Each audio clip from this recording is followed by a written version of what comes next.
Today I'm going to show you how I had to detangle my son's hair to get this look. This is a pop and curl. This is my 13-year-old son, Timothy. We call him TJ for short. He went about 3 to 4 months without combing his hair. He didn't quite want to lock up, but he liked the look of starting locks. So I had to detangle his hair before I can even shampoo his hair. So what I did was I took a conditioner, I wet his hair down, took a conditioner, and I'm using the Brush with the Best by Felicia Leatherwood. This brush is amazing, and it's one of the best detangling brushes that I've ever used. And this actually helped me to brush out his locks that was about to form. And he's so tender-headed, so if you see him making faces, that's his fault.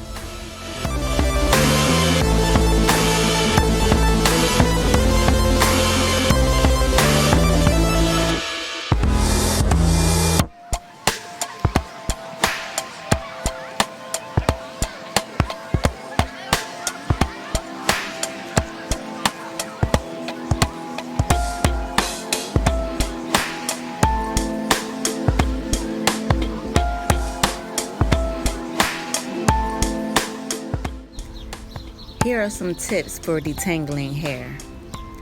I love to work in small sections. It helps me keep order and make sure I'm getting every hair strand detangled. I love using my fingers as the first tool, so you'll see me separating his hair, the hair that's starting to lock. I'll separate with my fingers first before I even put a brush or a comb to his hair. I'm making sure that his hair is damp or wet. In this case, his hair was like soaking wet because I wet it down in the shower and then used a conditioner to help with the slippage. And starting with the ends first and working your way down to the root. And like I said, he's very tender-headed, so I'm trying to hold his hair so that the brush is not really pulling from his scalp.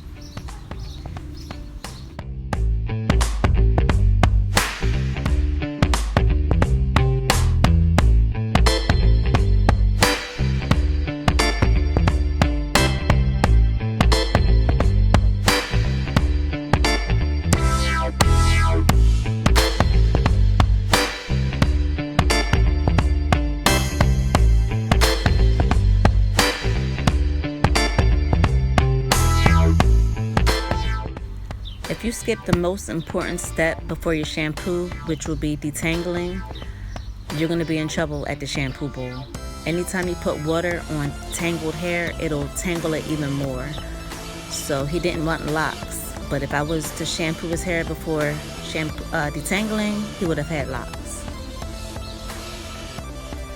So now right before the shampoo, I'm just going through and making sure that I didn't miss any areas because I don't want any surprises or any knots at the shampoo bowl. The point is to be thorough.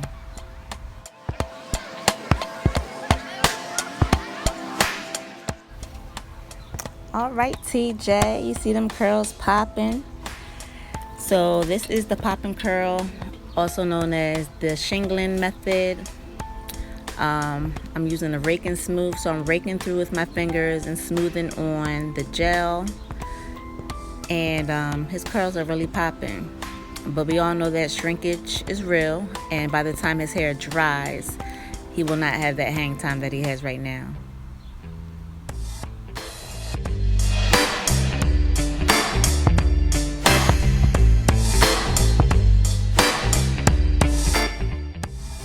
I'm using Eco Styler gel, the Eco Styler gel with the olive oil, because his hair is thick and that gel is nice and heavy to weigh his curls down. So when I do the curl definition, I like to work in small sections. The smaller the sections, the more definition you'll have. The bigger the sections you use, the less definition you'll have.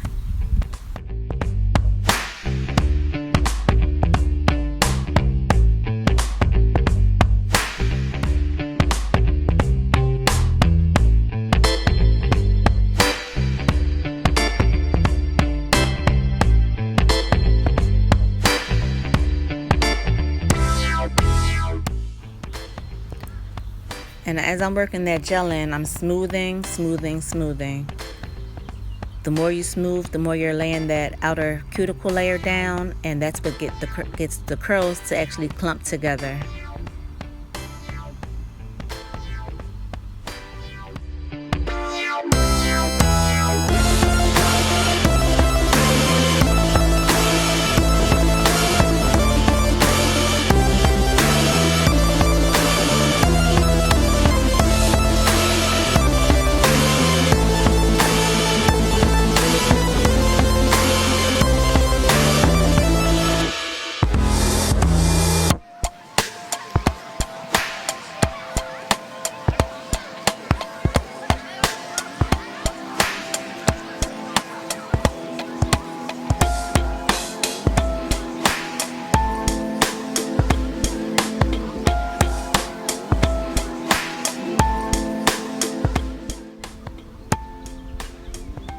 As his hair is drying, I'm just going to re-wet the sections, because with the pop and curl or the curl definition, you want to put the gel on wet hair.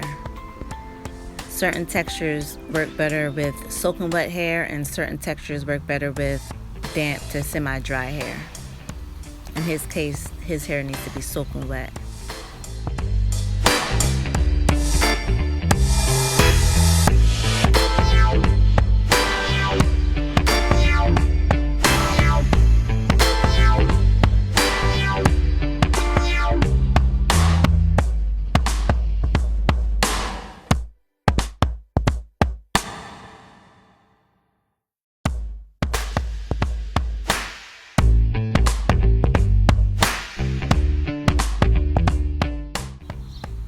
And there's my daughter Marley.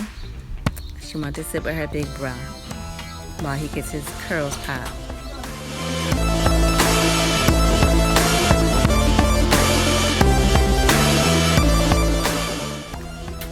The way that his hair is falling right now is how he would love to wear his hair, but because he doesn't have the length, it won't stay that long. Once it dries, it's going to shrink up.